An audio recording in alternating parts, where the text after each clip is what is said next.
नमस्कार, मी विद्या स्वागत करते आपल्या चॅनलमध्ये तुम्हा सर्वांची। बघा, पौर्णिमा ही कालच 7 वाजेला सुरू झालेली आहे आणि ती आज दुपारी 3:33 समाप्त होत आहे। तर मग आपल्याला सर्वांना प्रश्न पडला असेल की आज सत्यनारायण आपण सकाळीच करायचं आहे की संध्याकाळी करायचं आहे। तर बघा, आज काहीही मनामध्ये शंका न आणता आपल्याला सत्यनारायण हा संध्याकाळीच करायचा आहे। हो, जरी पौर्णिमा समाप्ती होत असली 3:33 तरी आपल्याला संध्याकाळी सत्यनारायण करायचं आहे, कारण की अमावस्या ही दिवसभर लागलेलीच असते आणि ती मानली जाते। तर त्याच्यामुळे ही दिवसभर आपल्याला मान्य राहणार आहे। त्याच्यामुळे सत्यनारायण आपल्याला संध्याकाळीच करायचं आहे। आता बघा, पौर्णिमेला माता लक्ष्मी आणि विष्णू देवताची सुद्धा भक्ती केली जाते आणि माता लक्ष्मी प्रसन्न करण्याला हा महत्त्वाचा दिवस असतो। त्याच्यामुळे आपल्याला बघा, भक्ती करायची आहे भगवान विष्णूंची आणि माता लक्ष्मीची। तर आपल्याला काय करायचं आहे, आता बघा, आपल्याला माहितीच आहे सर्वांना की पिंपळाच्या झाडाच्या खाली माता लक्ष्मी साक्षात असते, वास करते, निवास करते। त्याच्यामुळे आपल्याला काय करायचं आहे की भगवान विष्णूंची पौर्णिमेला आणि माता लक्ष्मीची सेवा करायची आहे।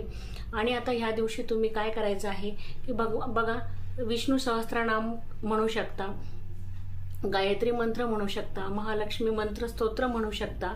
तर ह्या दिवशी आपल्याला एक माळ जरी आपण केलं तरी आपल्याला चालणार आहे आणि ही सेवा आपल्याला करायची आहे। नाही तर बघा, साधा मंत्र आहे की ओम नमो भगवते वासुदेवाय, हा मंत्र जप जरी केला तरी आपल्याला चालणार आहे।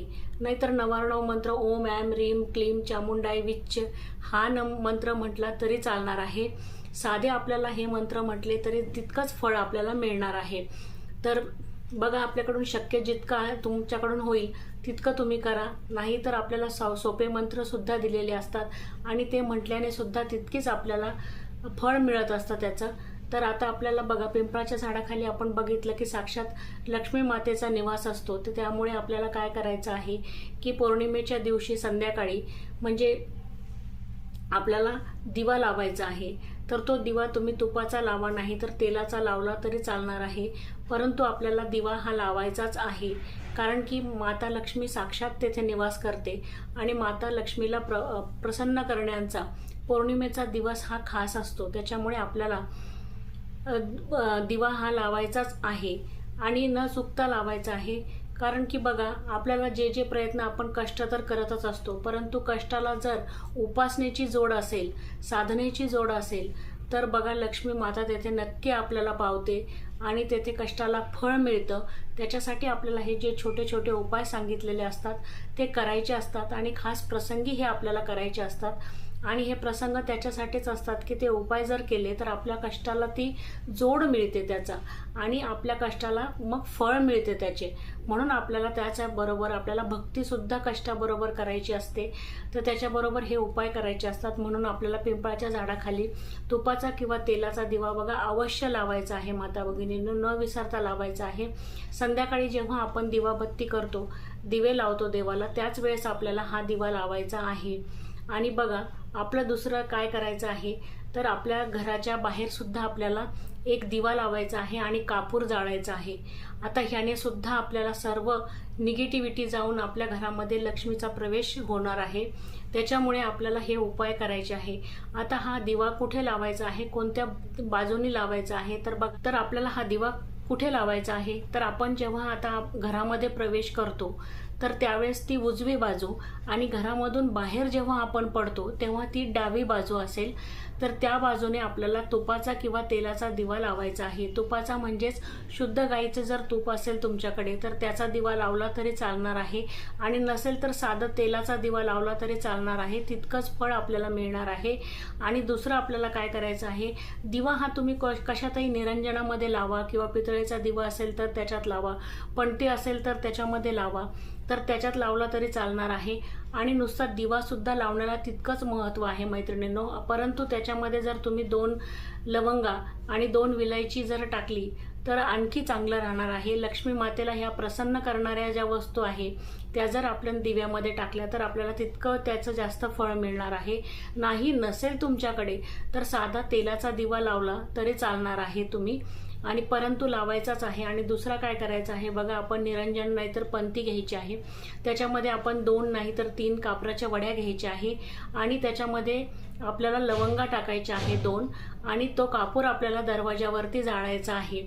याने काय होतं तर लक्ष्मी माता तर आपल्या घरामध्ये प्रवेश करतेच, परंतु जेवढी नकारात्मक शक्ती आहे ती आपल्याला कापूर आणि लवंग आपण जर दरवाजावरती जाळले तर नकारात्मक कोणत्याही गोष्टींचा प्रवेश आपल्या घरामध्ये होत नाही मैत्रिणींनो. त्याच्यामुळे आपल्याला बघा हे छोटे छोटे उपाय आहे, आणि लवंगा काही महाग नाही आणि दुकानावरती सहज मिळून जातात. त्याच्यामुळे तशा आणायच्या आहे आणि आपल्याला कापराबरोबर जाळायच्या आहे. नसल लवंगा तुमच्याकडे तर साधा मी सांगितला की तुम्ही तेलाचा दिवा लावायचा आहे, तोही तितकंच फळ मिळवून देणार आहे. त्याच्यामुळे बघा पौर्णिमेला हे खास उपाय करायचे असतात, कारण की माता लक्ष्मीची आपण आराधना करत असतो, भगवान विष्णूंची आपण आराधना करत असतो. तर त्याच्यामुळे आपल्याला हे उपाय पौर्णिमेला करायचेच आहेत. आणि तितकं आपल्याला लक्ष्मी मातेला प्रसन्न करण्याचा जेवढे जेवढे उपाय असतात तेवढे तेवढे आपल्याला करायचे आहेत. आणि हे साधे उपाय मी तुम्हाला सांगितलेले आहे. बघा पिंपळाच्या झाडाला सुद्धा आपल्याला दिवा लावायचा आहे. आपण बघा कष्ट आपण करत राहतो, परंतु कधी कधी कष्टाला आपल्याला तेवढं फळ मिळत नाही आणि आपल्या मनात येतं की आपण कष्ट करतो परंतु त्याची आपल्याला योग्य ते फळ मिळत नाही, पैसा पुरत नाही. मग अशा वेळेस काय करत बघा, शेवटी कष्टाशिवाय पर्याय नाही, परंतु कष्टाला जर आपण आपल्या भक्तीची जर त्याची जोड दिली आणि अशा भक्तीच्या जोडेमुळे आपल्याला पुण्य जरूर लाभते. आणि देवाच्या आशीर्वादाशिवाय काहीही खरं नाही मैत्रिणींनो. देवाचा आशीर्वाद हा आपल्याला पाहिजेच पाहिजे. आणि आपण श्री स्वामी समर्थांचा सुद्धा या दिवशी जप करायचा आहे.